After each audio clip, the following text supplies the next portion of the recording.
ఈ సాయంకాల సమయంలో క్రైస్తవ సహోదరులుగా అందరూ కలిసి మరి ర్యాలీగా రావడానికి కారణం పాస్టర్ ప్రవీణ్ పాడారు గారి అనుమానాస్పద మృతిపై ప్రభుత్వం సమగ్ర దర్యాప్తు చేసి న్యాయం చేయాలని కోరుతూ ఈ ర్యాలీని ఈ సాయంకాల సమయంలో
ఏర్పాటు చేయడం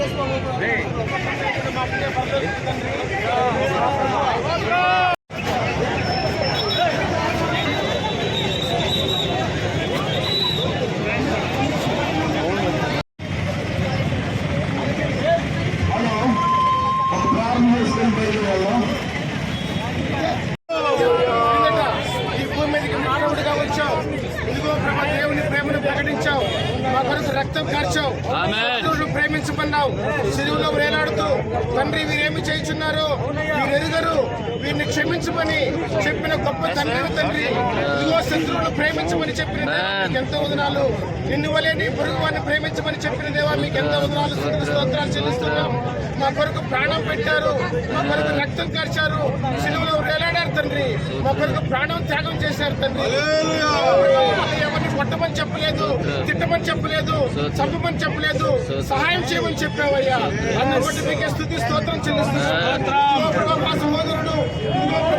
మా సహోదరుడు పగడాల ప్రవీణ్ గారు ఆదివారం రోజు గత వారంలో క్రైస్తవుల పట్ల జరిగిన అన్యాయమైన దుర్ఘటన సంఘటన గురించి కావలి పట్టణ వాసులందరూ క్రైస్తవ సమాజం అంతా క్రైస్తవులమంతా ఐకమత్యంగా ఉన్నామని తెలియజేయటకు ఈరోజు క్రైస్తవుల్లో ఆనిముత్యం వేదాంత ధోరణిలో క్రైస్తవత్వాన్ని తెలియజేస్తూ క్రైస్తవులంటే శాంతియుతులు, క్రైస్తవులం అంటే మతం మారడం కాదు మనసు మార్చుకోవడం అని, మనసు మారిన క్రైస్తవుడికి పరలోక రాజ్యం ఉంటుందని అనేక చోట్ల డిబేట్లు చేసి అనేక మంది దగ్గర మంచి ఆనిముత్యమైన మాటల ద్వారా క్రైస్తవ గ్రంథాన్ని పరిశుద్ధ లేఖనాన్ని బైబిల్లోని అంశాల ద్వారా ప్రజల్లోకి అందరినీ మార్పు చెందడానికి ప్రయత్నం చేస్తున్న శ్రీ పగడాల ప్రవీణ్ కుమార్ గారిని ఈ నెల 24వ తారీఖున అర్ధరాత్రి 11:30 సమయంలో దిక్కులేని శవంగా రోడ్డు ప్రక్కన పడి ఉండడం చూసిన తర్వాత క్రైస్తవ్యమంతా ఆశ్చర్యానికి లోనైంది.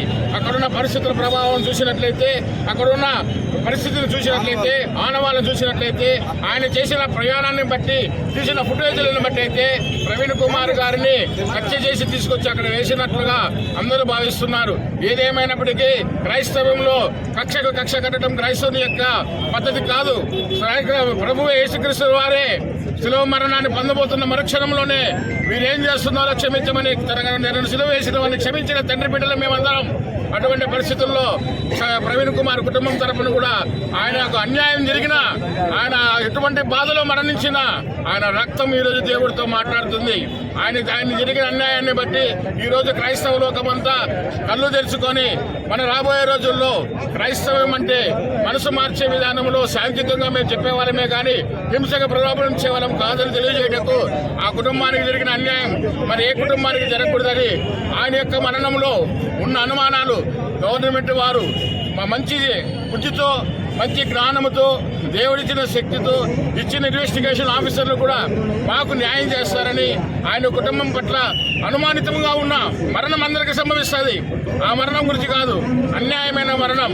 అటువంటి మరణం సంభవించినప్పుడు అందరూ కలిసి ఏకకట్టుగా ఉండడం చాలా అవసరం. కాబట్టి ఈరోజు కావలి క్రైస్తవులకు పుట్టినిల్లు కావాలి. ఈరోజు క్రైస్తవులందరం కలిసి ఆయన జరిగిన అన్యాయం పట్ల ఈ శాంతియుత ర్యాలీ చేస్తూ రాబోయే రోజుల్లో పోస్ట్ మార్టం రిపోర్ట్లో అది హత్యగా తేలితే ఎటువంటి వారి నాయకులైనా కానీ వారికి చట్టపరంగా శిక్ష పడేలాగా సహాయం చేయమని గవర్నమెంట్ వారిని అభ్యర్థిస్తూ ఈ ర్యాలీ చేస్తున్నాం. జై యేసురాజుకి.